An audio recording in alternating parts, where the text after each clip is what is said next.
हमारे देश के अंदर अवतारों के, महापुरुषों के जन्मदिन मनाए जाते हैं।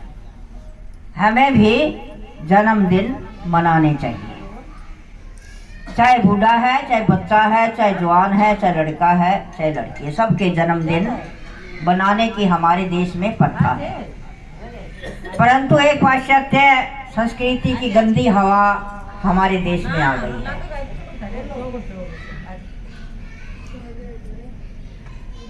उस हवा के कारण हम जन्मदिन तो भूल गए, बर्थडे मनाने लगे। कहने लगे कि बर्थडे और जन्मदिन में क्या फर्क है। हिंदी में जन्मदिन कहा और इंग्लिश में बर्थडे कहा। परंतु जन्मदिन और बर्थडे में अमावस की काली रात और पूर्णिमा की चांदनी रात जितना अंतर है।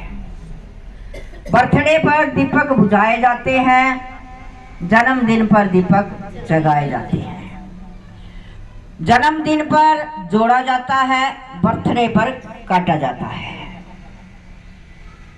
केक काटते हैं, क्या कहते, बच्चे नहीं मानते। बच्चे क्या कहीं उठा कर ला रखे, हमने पैदा किए हैं, हमने उनको संस्कार दिए हैं। केक काटना हिंदू धर्म के विरुद्ध है, क्योंकि केक किसे कहा जाता है। ईसाई और मुसलमान जीव हत्या करते हैं, उसे केक कहते हैं। दीपक को बुझाना अशुभ होता है, फूंक मार मार के बुझाते हैं, ताड़ियां पीटते हैं। क्या आशीर्वाद मिलेगा। कई बार ऐसा लगता है कि हमारा हिंदुस्तान, जिसमें आशीर्वाद लेने की सबको भूख होती थी, आज लगता है यह आशीर्वाद दूसरे देशों में जाने लग गया। आज की बहू बेटियों को आशीर्वाद की जरूरत नहीं है। क्यों, अहंकार बढ़ गया कि हमारे पास तो सब कुछ है, हमें क्या जरूरत है। ये बूढ़े हमें, बुजुर्ग हमें क्या देंगे। ये हमारा दिमाग हो गया है, ऐसा ही बुद्धि हो गई है। फिर हमारी संतान भी वैसी हो गई, ऐसे खड़े रहेंगे अकड़ करके। आज मैं कुछ सुन रही थी, सारा तो मेरा ध्यान नहीं है, कई काम में बिजी थे।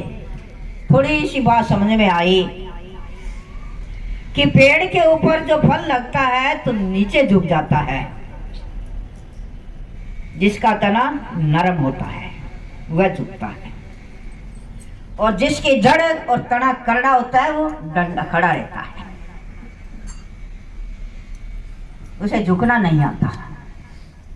हमारे देश के अंदर तो झुकना है। हम हिंदू हैं, अपनी हिंदू संस्कृति को बनाए रखना हम माता बहनों का पहला फर्ज बनता है। जिस हिंदू धर्म को बचाने के लिए इस देश के वीरों ने कुर्बानियां की, झांसी की रानी पूरा समय जितना उनके पास थोड़ा था तो क्या नहीं किया। आज हम उन्हीं की संतानें क्या करने जा रहे हैं।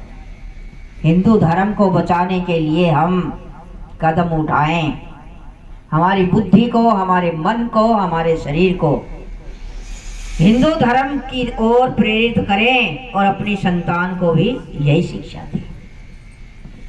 अब रहा सत्संग और कीर्तन। 3 बजे से हम सब मिल करके कीर्तन कर रहे हैं। कीर्तन और सत्संग में क्या अंतर है।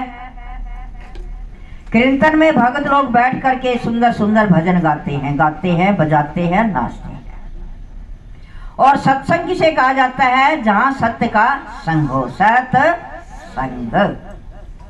सत्य किसे कहा जाता है, भूत भविष्य वर्तमान तीनों कालों में एक रस बना रहे।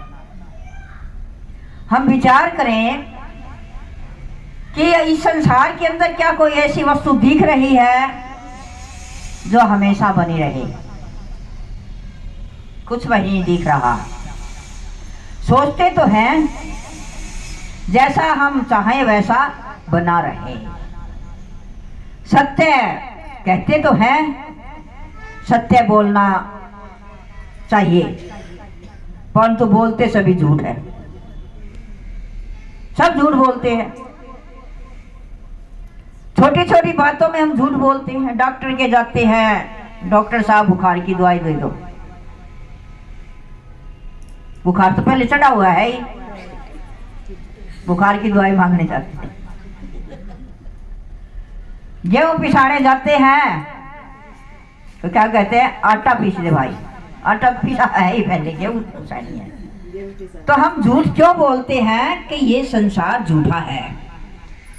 यहाँ पर जो कुछ दिखाते ही है प्रभु की है माया, झूठा विश्व सारा झूठी तेरी काया, उड़े जैसे सपने की संपत्ति नाना। जो कुछ देख रहा है वह अपना कुछ नहीं है। इन आंखों से जो हमें दिखाई दे रहा है, जो हम कर रहे हैं वह सब इस संसार के लिए कर रहे हैं। अपने लिए क्या किया,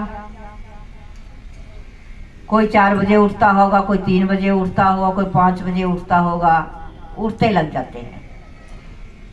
शाम हो जाती है, रात हो जाती है, पूरा दिन भागे। परंतु भागते भागते हमने क्या कमाया पूरा दिन में। सारा दिन नहीं फुर्सत मिली। सोने से पहले 1 मिनट सोच लें, सिर्फ जब सारे सो जाते हैं एकांत में ये बात सोचें कि मैं सुबह भागने लगी, शाम हो गई, इतने व्रत बुड़ुले धोख पूज किया और मुझे अभी जाना पड़ जाए तो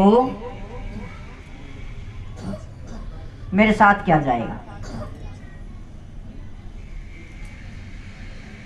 अंदर से आवाज आएगी आत्मा की। सिर्फ 24 घंटे में 1 मिनट अपनी आत्मा की आवाज सुने। आत्मा क्या जवाब देगी हमें। अफसोस मूढ़ मन तो मोद से सो रहा है, सोचा नहीं कि घर में अंधेर हो रहा है, सोचा नहीं कि घर में अंधेर हो रहा है। आत्मा कहेगी किसको, मन मूर्ख को। अरे भाई कुछ तो अफसोस कर, 84 लाख जूनी से सोता आ रहा है और मनुष्य जीवन मिला, इसमें भी सो रहा है, कुछ तो अफसोस कर।